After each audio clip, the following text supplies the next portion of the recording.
Hey, KU football fans, thanks for joining us for a quick episode of KU Sports Extra. We just watched the Jayhawks struggle against Central Michigan. And by we mean you and me. Right. We were the only ones left by the end. It was 45-27 by the end, and it really was never that close. Didn't feel that close even when KU kind of put together this half-hearted third-quarter rally because Central Michigan was doing whatever it wanted to do offensively, and Right. Payton Bender was struggling at quarterback for the Kansas Jayhawks. And the right side of the offensive line was struggling as well, but nobody struggled as badly as the secondary for KU. Just a really, really discouraging performance.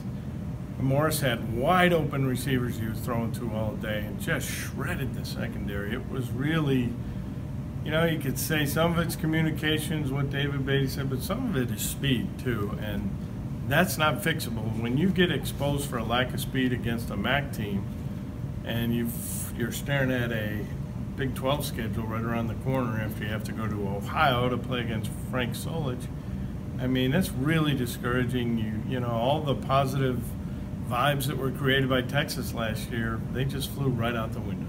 Yeah, I think this game too, it just like there was never any momentum for either side of the ball at any point. You know, No. I think the offense kind of set the tone and set the stage for what was to come. When in the first quarter they got down to the 1 yard line on a Duron Thompson rush, and then from there it was like a fade to Chase Harrell that was nowhere close to connecting. A penalty, another incompletion looking for Chase Harrell.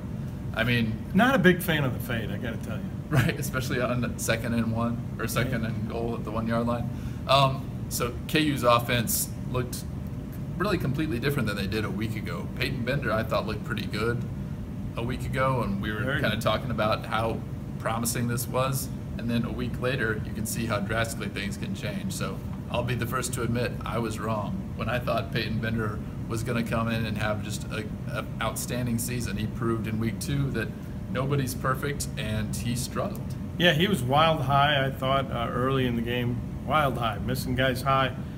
And then as the game wore on, the pressure got worse and worse. The right side of KU's offensive line, I mean, wow, what was Nick Saban thinking, giving Baldwin a scholarship if Baldwin can't win a starting job on the right side of this offensive line?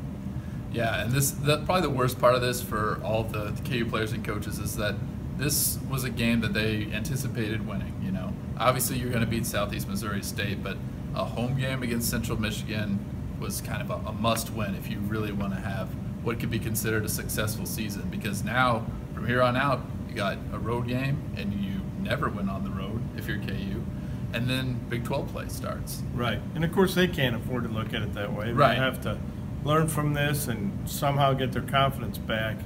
But looking from the outside in, I mean, you lost a lot of credibility in terms of a rebuilding project, in terms of the fans who you're trying to sell seats to. And it was 28,000 today.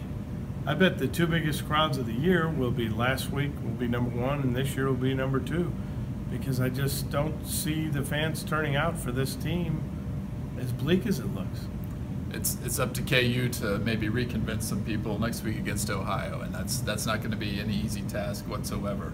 Hop on to KUsports.com for tons of coverage from the game, photos, videos, column, blogs. I mean, you name it, we've got it. Dive in and try to figure out what went wrong and what KU needs to fix. It's a long list. Just about everything. Great game from Ryan Shadler.